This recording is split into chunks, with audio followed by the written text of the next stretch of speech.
Telangana high court ने 1 सितंबर से तमाम तालीम इदारों की कुशादगी पर रोक लगा दी और कहा कि तलबा को किसी भी खानगी या सरकारी स्कूल में होने वाली क्लासेस में शिरकत की कोई जरूरत नहीं है। अदालत ने हुक्म दिया कि तलबा को स्कूल आने के लिए मजबूर न किया जाए और न ही कोविड-19 से मुतालिक औलिया तलबा से कोई अंडरटेकिंग ली जाए। एक खानगी टीचर बालकृष्णा की दाखिल करदा पीएल पर अदालत ने इस इद्दिया से इत्तफाक किया। स्कूलों की कुशादगी से कबल कोई साइंटिफिक स्टडी नहीं की गई। दरखास्त गुजार का कहना था कि तीसरी लहर के इम्कानी खतरे के पस मंजर में शख्सी क्लासेस का इनेकाद नामुनासिब है।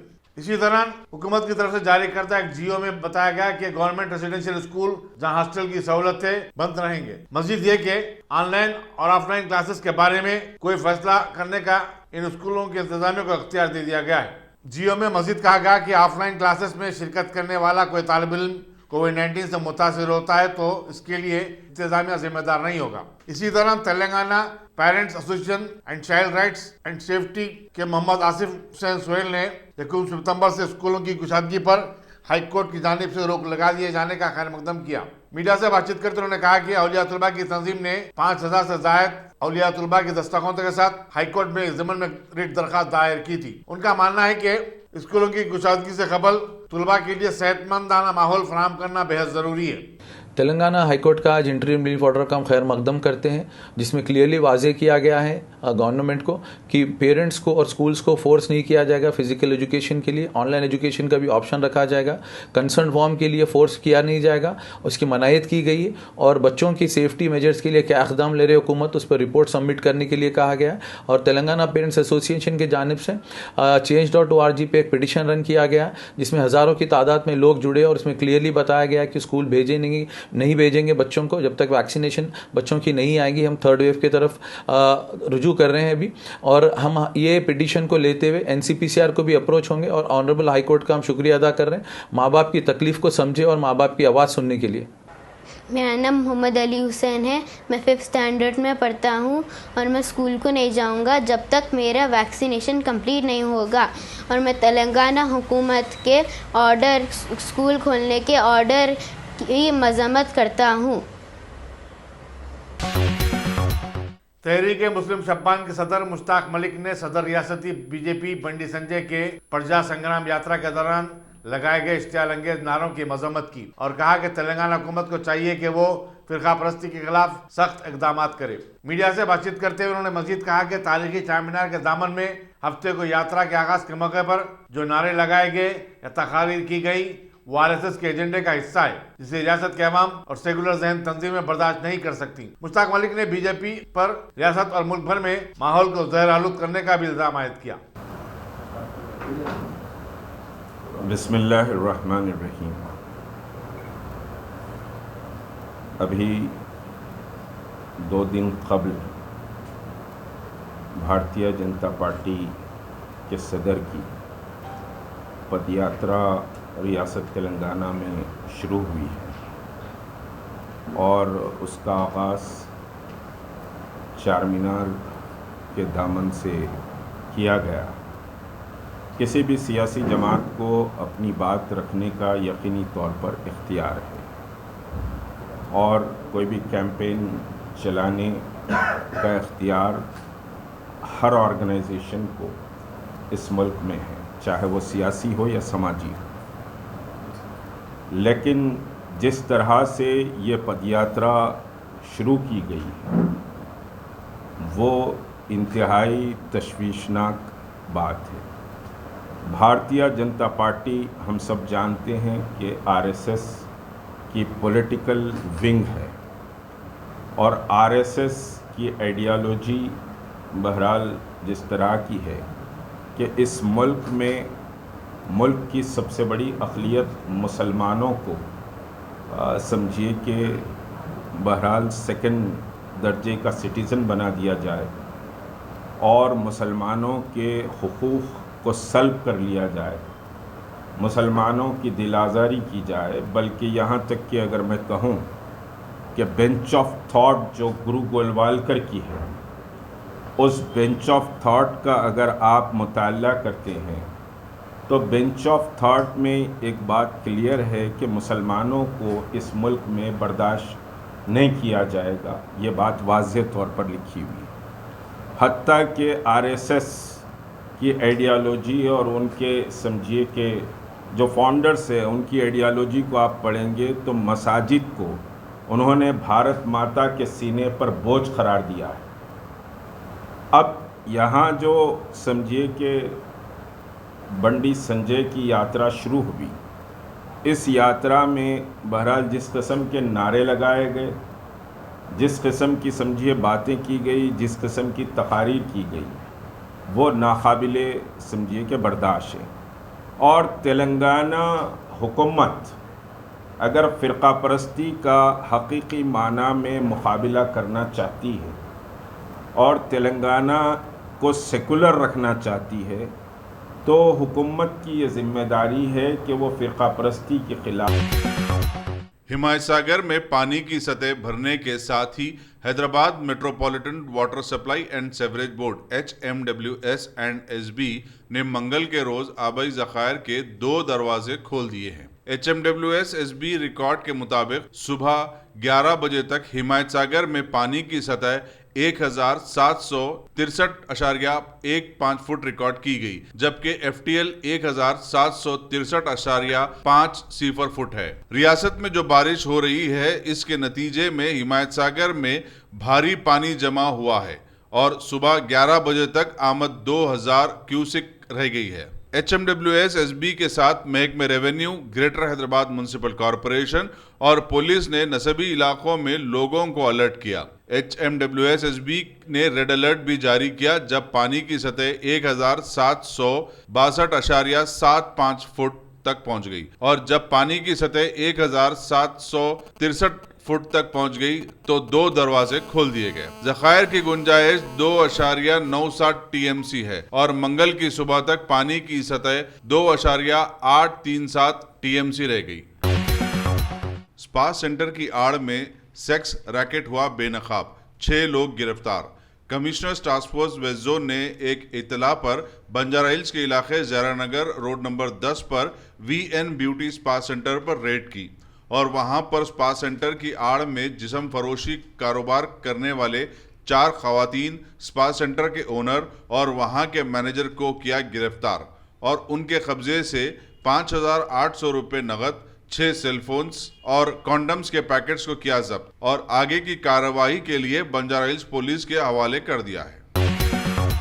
रियासती वज़ीर दाखिला महमूद अली ने नई नस्ल को आसिफ जाही दौर के सेकुलर किरदार से वाकिफ करवाने की जरूरत पर जोर दिया और कहा कि इसके लिए ऑडियो विजुअल का इस्तेमाल किया जा सकता है। Mahmood Ali media plus foundation के ज़रिए तमाम एक शाम शौकत उस्मानिया के नाम से मुनक़िदा तकरीब से खिताब कर रहे थे। उन्होंने कहा कि निज़ाम दक्कन एक दूरअंदेश और सेकुलर हुक्मरान थे जिन्होंने तमाम मज़ाहिब के मानने वालों का यकसा एहतराम किया और उन तमाम की मजहबी और समाजी तरक्की के मामले में भरपूर इंसाफ किया। सदरनशीन रियासती उर्दू अकेडमी रहीमुद्दीन अंसारी ने सदारत की। सहनशीन पर सदर कुलिंद मजलिस तामीर मिलत ज़ियाउद्दीन नैयर, निज़ाम साहिब दक्कन के नबीर Najaf Ali Khan, secretary director Urdu academy doctor Mohammad Ghaus, Mumbai के रिसाले गुलबूटे के एडिटर फारूक सैयद और एडिटर गवाह फाजिल हुसैन परवेज बरा जमा थे। खालिद शहबाज ने निजामत के फ़राइज़ अंजाम दिए। ये बात है, मीडिया प्लस पर शौकत उस्मानिया किताब का एक वीडियो तैयार की गई है, बहुत शानदार है। निज़ाम का दौर हुकूमत को बताया गया है। यकीनन तेलंगाना राष्ट्र समिति के सदर जनाब कल्वाकुंडा चंद्रशेखर राव साहब, जो आज चीफ मिनिस्टर, वो हमेशा निज़ाम के बारे में तारीफ़ किया करते थे, उनकी प्लानिंग के बारे में तारीफ़ किया करते थे और उनके सेकुलरिज्म पर। निज़ाम एक ऐसे सेकुलर थे, कभी किसी मुस्लिम कौम को एक साथ नहीं दी। उनके दौर हुकूमत में वज़ीर आज़म महाराजा किशन प्रसाद थे, कोतवाल वेंकट राम रेड्डी साहब थे। वो हमेशा इंसाफ से देखते थे और सारे लोगों को तरक्की के मौके फराहम करते थे। वो कभी भी मुस्लिम बादशाह होने के बावजूद कभी नहीं सोचा कि मुसलमानों को फ़ायदा पहुंचना, सारे लोगों को फ़ायदा पहुंचाने के लिए अगर कोई सेकुलर लीडर है तो वो लीडर क्या, सेकुलर बादशाह। आज के ज़माने में लीडरशिप की बात चलती है, पर उस ज़माने में बादशाह जो आसिफ शाह दौर के 7th बादशाह थे, उन्होंने जो कारनामे अंजाम दिए हर कोई इसे याद करता। जब हिंदुस्तान की पाकिस्तान के साथ जंग हुई थी, लाल बहादुर शास्त्री साहब हमारे वज़ीर आज़म थे, उन्होंने जा आकर अपील किया तो उन्होंने 5 टन सोना सेंट्रल गवर्नमेंट को दिया। इतनी बड़ी रकम वही दे सकते और इतने दौलतमंद थे, सारे दुनिया में उनके चर्चे थे। सारी दुनिया में जहाँ हीरे जवाहरात बेचना पड़ता तो हैदराबाद बेचने के लिए आते थे। इतने खुशहाल, इतने दौलतमंद थे। और उनके रियाय परवर भी ऐसे थे, उनका दरबार हमेशा खुला रहता था, लोगों की मदद करते थे, बड़े बड़े दवाखाने बनाए। उस्मानिया सिटी खुद हमारे लिए एक बहुत बड़ी मिसाल है, उनके दौर हुकूमत में बनी है, असम्बली बनी है, सेक्रेटरीट बनी है। हैदराबाद की तरक्की उन्हीं के दौर में आई है। उसके लिए आज उनकी याद में ख़ासतौर से वो किताब का रिलीज़ किया गया और किताब तो ऑलरेडी रिलीज़ हो चुकी है, उसकी एक वीडियो बनाकर रिलीज़ किया गया। उसके लिए मैं हमारे शहबाज भाई को, मीडिया प्रेस को बहुत दिल की से मुबारकबाद देता हूँ। तो पूरे स्कीमात जो कर रही है, लेकिन छोटे पेपर वालों के लिए जो छोटे इंशाल्लाह बहुत जल्द ज़रूर उर्दू एकेडमी ने माइनॉरिटी फाइनेंस कॉर्पोरेशन से इंशाल्लाह बहुत जल्द सारे लोगों को लोन का इंतज़ाम किया जाएगा। महमूद अली साहब, पंडित ने तो ये कहा है कि है वो आने के बाद रिटायर्ड सीनियर आईपीएस ऑफिसर और समाजी जहदकार डॉक्टर प्रवीण कुमार ने BC/SC और ST के सरकर्दा लीडर R कृष्णैया से मुलाकात की और इन तबकात को इंसाफ दिलाने के लिए उनकी जद्दोजहद में ताउन करने की दरख्वास्त की। वाज़ेह है कि प्रवीण कुमार ने पिछड़े तबकात की खिदमत की खातिर रज़ाकाराना तौर पर सबकदोशी हासिल कर ली थी। లేదండి ఈరోజు మా అందరికీ స్ఫూర్తి ప్రదాత గత 40 సంవత్సరాల నుండి 45 సంవత్సరాల నుండి అలుపెరగకుండా మరి సామాజిక న్యాయం కోసం పోరాటం చేస్తున్న అలుపెరగని యోధుడు మా పెద్దలు మా ఆర్ కృష్ణన్న గారి ఆశీస్సులు తీసుకోవడానికి నేను ఇక్కడికి వచ్చాను. ఎందుకంటే మేము నిజానికి బాల్యం నుండి కృష్ణన్న గారిని చూస్తున్నాము. మరి 1973వ సంవత్సరంలో విద్యార్థిగా మరి అత్యంత ప్రతిభ ఉన్న విద్యార్థిగా మరి గొప్ప గొప్ప ఉద్యోగాలు వచ్చినప్పటికీ కూడా అవన్నీ తృణప్రాయంగా వదిలేసి కృష్ణన్న ఆ రోజు విద్యార్థుల సమస్యల మీద పోరాటం చేసిన తీరు, అదేవిధంగా మరి 1986లో మేము 1984లో హైదరాబాద్కు మహబూబ్నగర్ జిల్లా నుంచి ఇక్కడ చదువుకోనికి వచ్చినాం. అప్పుడు 86లో అప్పుడు మురళీధరరావు కమిషన్ నివేదిక ఆధారంగా ఎన్టీ రామారావు గారు 27 నుంచి 44% BC రిజర్వేషన్ చేసినప్పుడు మరి ఆ రోజు ఆధిపత్య కులాలకు చెందిన వాళ్ళు నవ సంఘర్షణ సమితి అని పెట్టినప్పుడు మరి కృష్ణన్న ఆ రోజు సంగ్రామ పరిషత్ అని చెప్పేసి ఏ కులాలైతే మరి ఇన్ని రోజులు సామాజిక న్యాయానికి దూరంగా ఉన్నాయో, దోపిడీకి వేదనకు గురైన ఆ కులాల గురించి, ఆ కులాల విద్యార్థుల గురించి ఆ రోజు లాఠీ దెబ్బలు తిన్నారు. వారికి ఆ రోజు మేము వెనక ఉన్నాము. ఆ రోజు వారి అడుగుల వెంటనే మేము నడిచి ఆ రోజు యూనివర్సిటీలో మరి సామాజిక న్యాయం కోసం మేము కూడా పోరాడిన సందర్భం. అదేవిధంగా మరి 1991 సంవత్సరంలో 91 సంవత్సరంలో మండల్ కమిషన్ వచ్చినప్పుడు అప్పుడు కూడా మరి కృష్ణన్న గారు తన జీవితాన్ని పణంగా పెట్టి ఈరోజు పోరాడినరు. మరి ఎందరో మంది నాయకులను చూసినాము, రకరకాల సామాజిక వర్గాల్లో చాలామంది విడిపోయినరు, అమ్ముడుపోయినరు, ఆధిపత్య కులాల కింద మరి చెంచాలు కూడా మారిన ఈ పరిస్థితి లోపల కృష్ణన్న గారు ఇంతవరకు కూడా మరి సామాజిక న్యాయం అంటూ ఏ కులాలైతే దోపిడీకి వేదన. तेलंगाना के जिस्मानी माजूरीन की तंजीम ने मुख्तलिफ NGOs के साथ मिलकर इंदिरा पार्क पर एक ज़बरदस्त एहतजाजी धरना मुनज़्ज़म किया और हुकूमत से जिस्मानी माजूरीन को बहाना वज़ाइफ जारी करने की मांग की। उन्होंने कहा कि हुकूमत ने असम्बली चुनाव के मौके पर जिस्मानी माजूरीन को 3000 रुपये वजीफ़ा देने का वादा किया था, लेकिन 2 साल बाद भी ये वजीफे जारी नहीं किए गए। President of Telangana disable welfare society, आज तेलंगाना डिसेबल वेलफेयर सोसाइटी की जानिब से धरना चौक पर धरना दिया गया है। धरना देने का मकसद ये है कि तेलंगाना गवर्नमेंट जो बिल्कुल झूठी गवर्नमेंट है, बड़े बड़े वादे करती है मगर उसे पूरा करने की उसमें ताकत नहीं है। और आगे मैं इंशाल्लाह ये बोलना चाह रहा हूँ कि अगर 3 साल का जो पेंशन है हैंडीकैप लोगों का इशू नहीं होगा तो हम लोग कंटिन्यू धरना देना स्टार्ट कर देंगे। जो हैंडीकैप लोगों को 5% रिजर्वेशन है वो रिजर्वेशन के हिसाब से डबल बटन देना चाहिए। और 7 साल से जो नोटिफिकेशन है जॉब के लिए वो 0 है, उसको भी हमारा ये रिक्वायरमेंट है कि जॉब भी हैंडीकैप लोगों को देना चाहिए। मंशियात की ट्रैफिकिंग, उसके इस्तेमाल और मनी लॉन्ड्रिंग में मुलविस कई तेलुगु फिल्मी अदाकारों को इन्फोर्समेंट डायरेक्टरेट ने गुज़िश्ता हफ्ते समन जारी किए थे और मंगल को नामवर डायरेक्टर पूरी जगन्नाथ से पूछताछ करते हुए अपनी तफ्तीश का आगाज कर दिया। ज़राए के मुताबिक इन्फोर्समेंट डायरेक्टरेट ने इन मशहूर शख्सियतों के लिए किए जाने वाले सवालात की फहरिस्त भी तैयार कर ली है। दीगर शख्सियतों को तलब किया जाने वाला है, उनमें रवि तेजा, डिग्गुबती राणा, नवदीप, बिंदु तरन, शर्मी कौर, राघो प्रीत सिंह, मुमेद खान और नितेश शामिल हैं।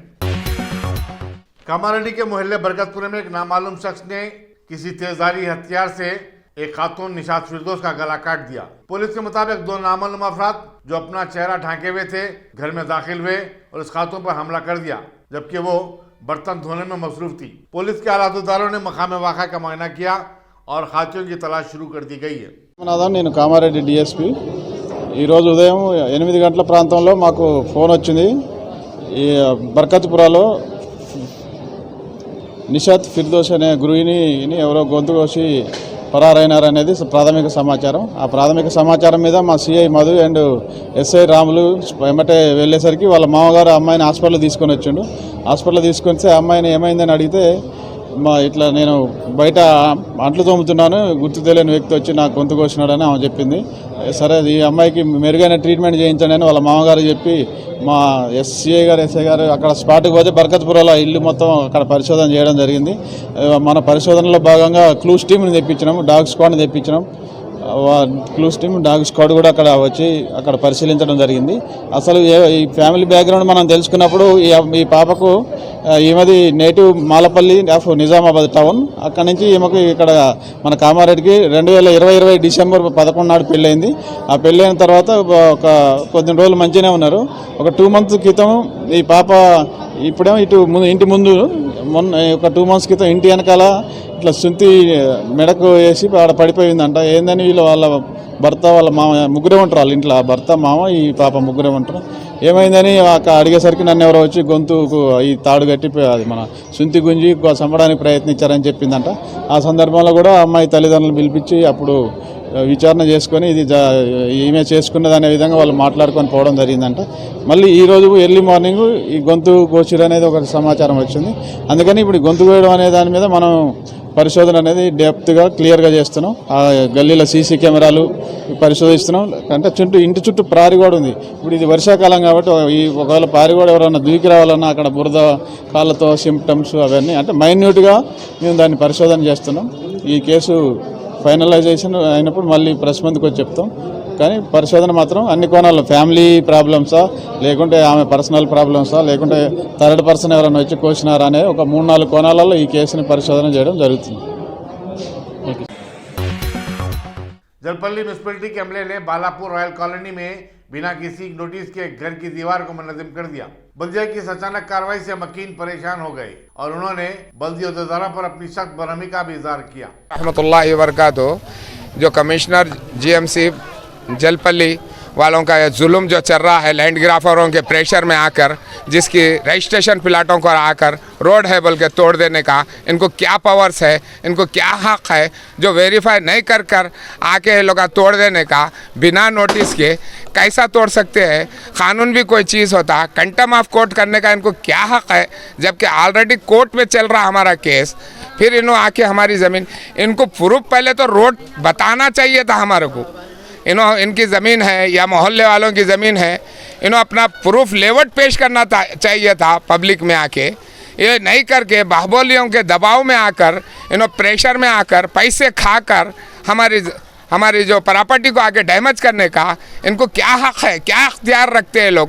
हाँ, बिला सोचे समझे आके किसकी प्रॉपर्टी कैसी है और कहेगी अल्लाह आपको एक तौफीक दो कि जलपल्ली MRO साहब ये मेरा लैंड को नाप के उन्होंने बताना कि उन्होंने मेरे को यहाँ तक है, मेरी हर प्लाट 600 गज का रजिस्ट्रेशन प्लाट है, कमर्शियल प्लाट है, मैं मेरे चलने के लिए रोड छोड़ा हुआ हूँ, किसी के और के लिए नहीं छोड़ा हुआ हूँ। अगर पब्लिक चल रही तो मेरा एरिया डेवलप होता बोल के मैं खामोश बैठा हुआ हूँ। अब फिर मेरी प्रॉपर्टी पे इनको क्या अख्तियार है जो बगैर वेरीफाई करे लोग आके तोड़ने का, इनको क्या हक है? मैं जबकि 80 से यहाँ पर बनी हुई चीज़ है, इतनी पुरानी चीज़ को ये लोग आके डैमेज करने का इन्होंने बिना नोटिस के कैसा इस्तेमाल करते हैं? कानून क्या चीज़ समझ रहे लोग? कंटेम्प्ट ऑफ कोर्ट करने का इनको क्या अख्तियार है? जब कोर्ट में आने के बाद फैसला, जब उनको SR कापी बता रहे हैं तो उन्होंने बोलते कि लाओ वो कापी लाओ, जबकि ऑलरेडी इनके पास कापियाँ रखते पर भी इन्होंने पैसे खा के आके गरीब आवाम को सता रहे। अरे जिसका ने आके सताना जो गवर्नमेंट की ज़मीन पे बैठे हुए उनका ने जाओ ना, बाहुबलियों को ने वहाँ नहीं जाते। हाँ, इज्जतदार शहरियों को ने जाके तोड़ते। इनको क्या राइट्स है? असल इनको राइट्स बताओ हमारे को आके। ये अगर हम नाजायज़ ज़मीन पे अगर किसी के बैठे हुए हैं तो हमारी ज़मीन को आपको पूरा कानूनी हक है कि आप इस्तेमाल कर सकते, तोड़ सकते, जबकि आपके पास ही कुछ प्रूफ नहीं है, आके कैसा तोड़ते? ये चीज़ हमको साफ बताना चाहिए जो हमारा जो नुकसान हुआ और जो हमारा इज्जत अफसाई का जो केस डालेंगे इनके ऊपर हम, ये किस बेस पे इन्हों तोड़ने के अख्तियार रखते हैं वो हमको बताना है नो। और अब पुलिस भी आके बोलती कि आपके ऊपर केस बनता। अरे केस किस बेस का बनता? क्या बता के तोड़े हमारे को? हम क्या नोटिस दे के तोड़े आप? ये बताइए पहले आप। अब इसके बारे में आप लोग क्या साबिक chief minister YS Rajasekhar Reddy की दुख्तर और तेलंगाना वाईएसआर पार्टी की सदर वाईएस शर्मिला ने चीफ मिनिस्टर के चंद्रशेखर राव के हल्के इंतखाब गजवेल में एक रोजा अलामती भूख हड़ताल की। उन्होंने कहा कि सरकारी मखलूआ जायदादों को पुर करने और खानगी शोबे में रोजगार मौके फराहम करने में टीआरएस हुकूमत नाकाम हो गई है। नौजवानों के एतमाद से चीफ मिनिस्टर महरूम होते जा रहे हैं और नौजवानों में बड़े पैमाने पर मायूसी फैल रही है। छतरी नाका पुलिस ने इतवार की रात एक 33 साल उमाकांत के कत्ल के सिलसिले में 2 अफराद रवि और वेंकटेश्वरलू को गिरफ्तार कर लिया है। इंस्पेक्टर सैयद अब्दुल कादिर जिलानी ने बताया कि उमाकांत रवि को हिरासत करता था और शराब नोशी के लिए पैसे मांगता था, जिससे तंग आकर रवि और वेंकटेश्वरलू ने उमाकांत के कत्ल का मंसूबा बनाया और उसे अमली जमा पहनाया। उन्होंने बताया कि एडिशनल इंस्पेक्टर फलकनुमा के रवि और सब इंस्पेक्टर बी महेश ने बाद तहकीकात मुलजिमीन की गिरफ्तारी अमल में लाई। छतरी नाका पुलिस स्टेशन के हदूद में 2 दिन पहले जो कत्ल का वाक़या पेश आया था, उसके अंदर मुलजिमों को जो है हिरासत में लिया गया है। महलूक उमाकांत और मकतूल जो रवि और वेंकटेश हैं, ये लोग दोस्त हैं और कत्ल की रात रवि और उमाकांत के बीच में झगड़ा हुआ। झगड़ा मतलब पीने के बाद में, नशा करने के बाद में झगड़ा हुआ। ये झगड़ा दिल में रखते हुए रवि के पास रवि वेंकटेश के पास जाता है और वेंकटेश को साथ लेके आता है सिकंदराबाद से लाके ये उमाकांत का कत्ल करने की नीयत से लोग दोनों राजीव गांधी नगर कुगड़ा के पास आते हैं। उसके बाद रवि उमाकांत का कत्ल करता है। इस दौरान वेंकटेश बाहर कोई अगर आ रहा है क्या देखने के लिए बाहर जाके सेंट्री की तरह वॉच करता है। उसके बाद दोनों इसका उमाकांत का कत्ल करने के बाद में दोनों सूर्यापेट को फरार होते हैं।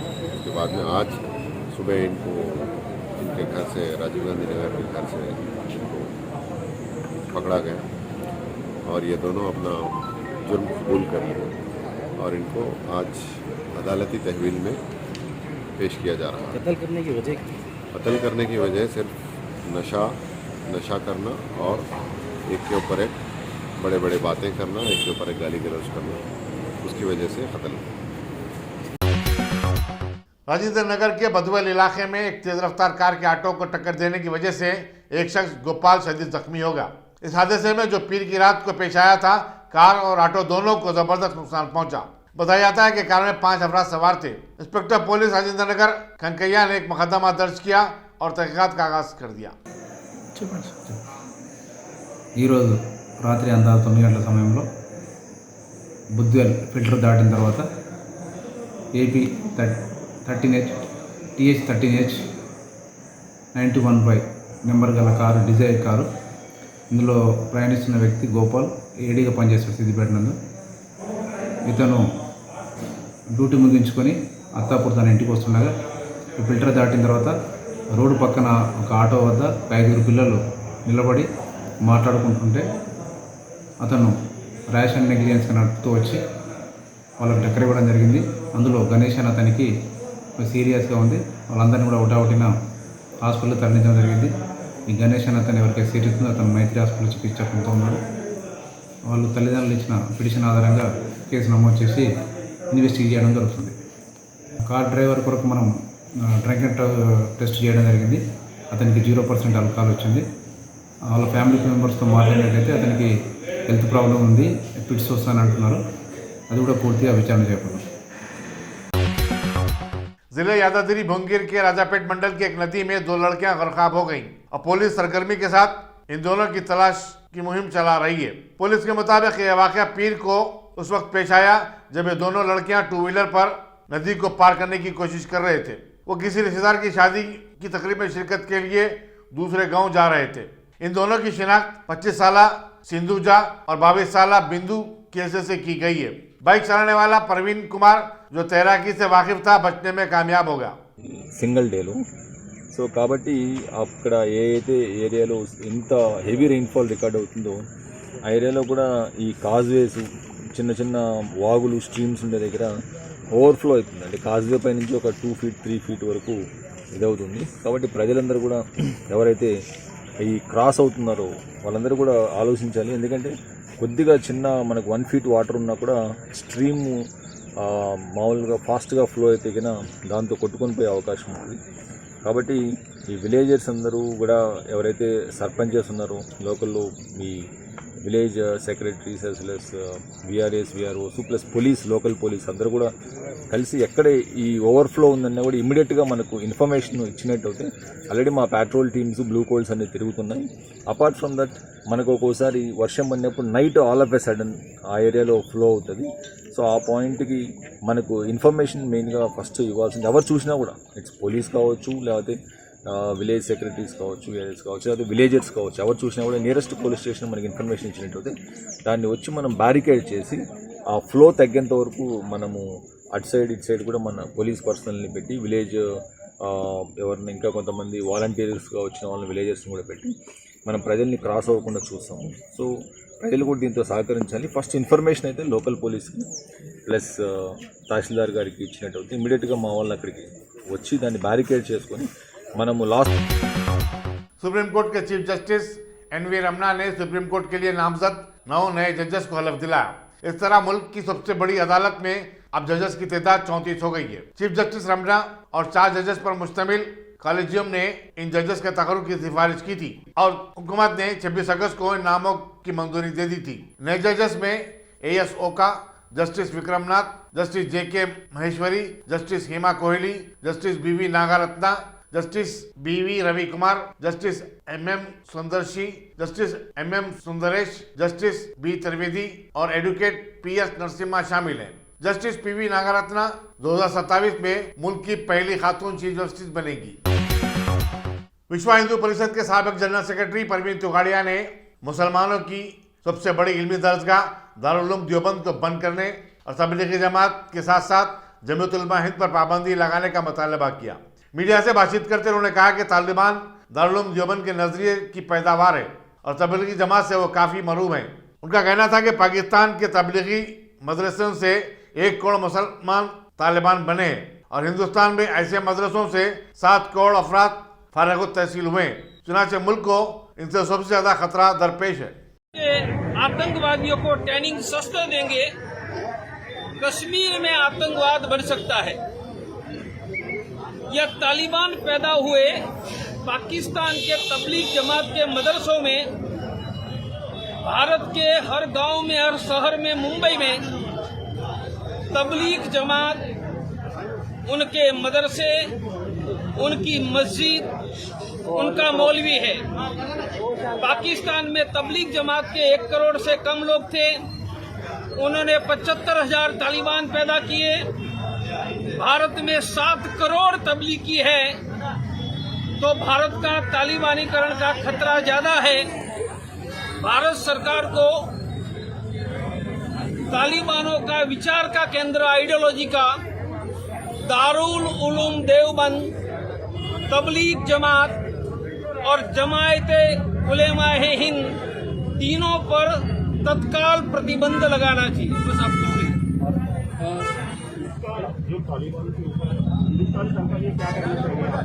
ये 3 संस्था पर प्रतिबंध लगा देना चाहिए।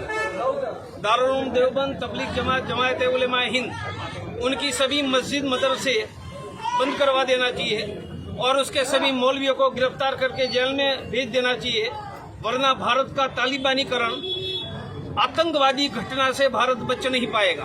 तालिबान ने वहाँ से रिलेशन की इच्छा दिखाई है, वो कह रहे कि हाँ, आतंकवादियों से रिलेशन रखने का जिनको शौक है वो शौक पूरा करे। यहाँ तक कि फ्रांस ने ऐसे नाइजीरिया के मुसलमानों को शरण दिया था, उनकी दूसरी तीसरी पीढ़ी फ्रांस के पुलिस का गला काट रही है।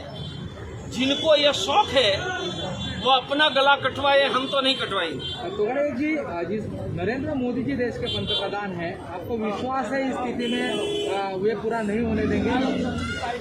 हमें तो दृढ़ विश्वास है, हमारे बड़े भाई नरेंद्र भाई दारुल उलूम देवबंद तबलीग जमात और जमायत उलमा हिंद उनकी मस्जिद मदरसों पर तुरंत प्रतिबंध लगा देंगे।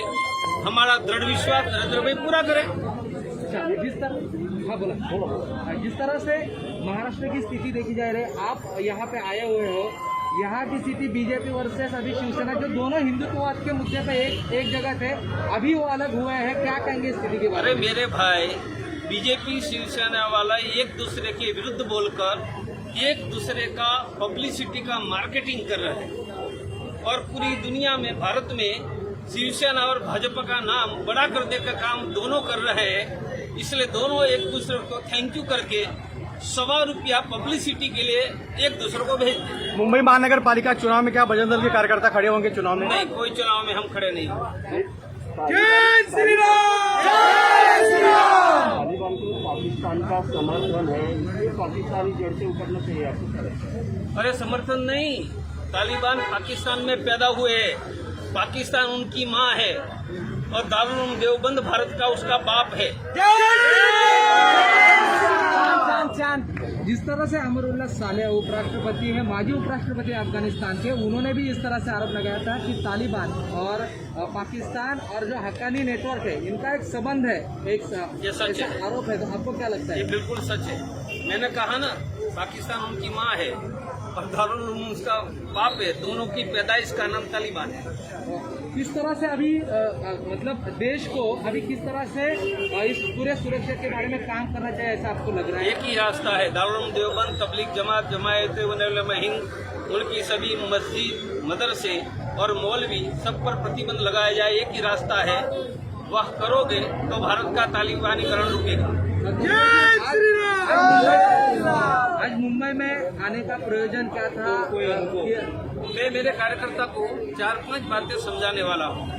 हिंदुस्तान में कोई भी हिंदू को हेल्प की जरूरत है तो 24 घंटे की हिंदू हेल्पलाइन है, 1 लाख लोगों को मदद करते हैं। दूसरा इंडिया हेल्पलाइन है, कोई गरीब बिना डॉक्टर नहीं रहेगा, 10,000 डॉक्टर हर रोज एक मरीज की सेवा देते हैं। तीसरा है एक मुट्ठी अनाज, हम घरों में थैली बांटकर अनाज एकत्रित करते हैं, गरीब हिंदुओं को देते हैं। तो ये सब बातें कार्यकर्ता को सिखाने आए। सर, अंतर्राष्ट्रीय अभी आपका हिंदू परिषद है, किस तरह से जो है बढ़ता हुआ जाएगा आगे, और इसका कहीं ना कहीं जो झटका है वो वीएचपी या फिर इन संगठन जहाँ से तो झटका क्यों लगेगा? हमारा झटका तालिबान को लगेगा, पाकिस्तान को लगेगा। ये वीएचपी वाले पाकिस्तान के थोड़े तो मेरे भाई हैं, हमारे भाइयों को थोड़ा झटका देंगे।